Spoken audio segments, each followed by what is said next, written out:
What's up, guys? This is Fahrenthold back with VegasOdds.com. I know for the last couple weeks, I've been throwing you guys some futures bets to lay some more units down there in the long haul things with Rookie of the Year picks and Garrett Wilson and Kyle Hamilton. But this week, I've switched it up to one of the bigger sporting events going on. That would be going back to the world of the PGA Tour as we come down the stretch for the FedEx Cup standings and their final few events of the year. So yes, I will be taking you out to the BMW Championship this week. Now, I know there's a ton of hype surrounding guys like Will Zalatoris, who good for him, good for Willie Z. He finally broke up that streak. He got his first win. Congratulations, hats off to him. I know there's hype around Rory McIlroy. I know there's hype around Jon Rahm, and I know there's hype too around Tony Finau, who's absolutely flaming with 2 recent tournament wins. I get it. I truly do. But I implore you to look elsewhere when making your decisions this week, and I think I have the perfect guy for you. This week, I will be laying my units down and rolling on the young phenom, 25-year-old proven winner in Collin Morikawa. Yes, you heard it right, folks. I'm going with Collin. I know some people can certainly point to this year as maybe not being Collin's best. Sure, understandable, I get it. But look, if we really take a step back and take him out of the microcosm of greatness that he's created around him, you would still find a very solid year. He's still here at the Cup standings at this point for a reason. Recently, people remember the struggles over in Europe before heading over to the British and playing over there where he didn't have his finest stuff. I understand that. But let's look what he's done in the U.S. and what he's done in his return. Before heading over abroad in the U.S. Open, Collin finished tied for 5th. Huge. Again, went over to Europe, struggled, didn't have his best stuff. But in his first return back last week at the St. Jude Championships, what did Collin do? He finished tied for 5th. He has familiarity. He knows what he's doing. Link style is clearly maybe just not his strongest suit.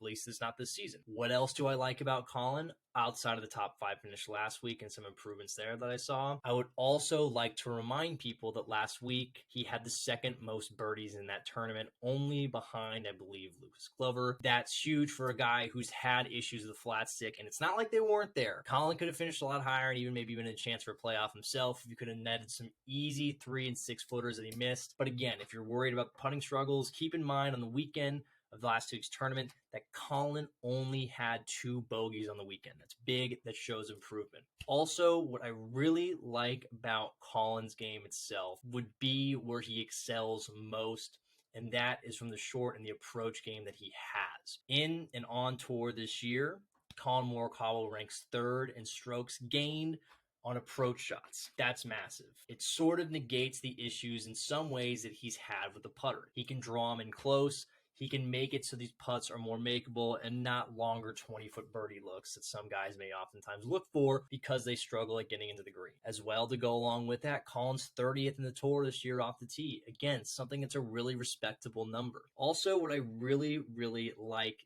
about Collin is I know people for Jon Rahm have made the argument of this guy is just due. That could be applied the same way to Collin himself. Collin is the only player left inside of the top 16 of the official Golf World Rankings that has not won this season. That sounds like someone's due to me. And again, people can say it's not Collin's best year, but he's had top five finishes this year. That's a hell of a season for anyone else, but when you're Collin Morikawa, it looks down for him. Another big thing I want to point out for the golf course this week, Collin's not super familiar with it. I don't believe he's played it before. Now, normally, for most, that would be a disadvantage. For Collin Morikawa, it appears to be an advantage. 3 of his 5 tour wins on his career have come on non-annual courses, meaning his talent rises above the disadvantage of not knowing a course. There will be other players in this field who have not seen this course as well. Collin, by the statistics, while I know minimal, has an advantage right there himself. He's proven that he can play on courses well that he hasn't played before. And while it seems like an odd advantage, it certainly is one for him. So overall, when we look through the scope of things and we're making our decision, it's hard to ignore the value that you find with Collin at plus 2,000. He's an established winner. He doesn't crack under pressure. He's one of the guys who rises to the occasion. And I know you can say that everyone in the 69-man field probably does the same, but Collin's a little bit more to the cream of the crop in this situation. And again, when we look at the numbers that he's posted this year, it is huge. It is huge to be third on the tour in approach strokes gained on approach. Massive. He's very strong off the tee. He's not one of these guys that plays shorter. He can play with the big boys. He's not going to find that issue. I know what people will say about the putter. Not the best. I want to say it's 75th on tour in terms of overall strokes. Not what you want to see, but when the other parts are working, Collin seems to find his way out of things, and he seems just to be okay. And again, I think one of the bigger parts that people overlook with Collin is they're saying this is a down year. And sure, for Collin Morikawa, the standards are so high that this is considered a down season for him. Last week was his 5th top 5 finish, and last week was such a sneaky top 5 finish. I don't think most people realized his name was up on that leaderboard. He had a good weekend last week, 2nd most birdies out there. He just needs to make a couple corrections. So when you look at Collin Morikawa and everything that he has stacked up for him this week, I think it plays favorably into his ability to find a win. He's due. He's got the numbers. He has the prestige.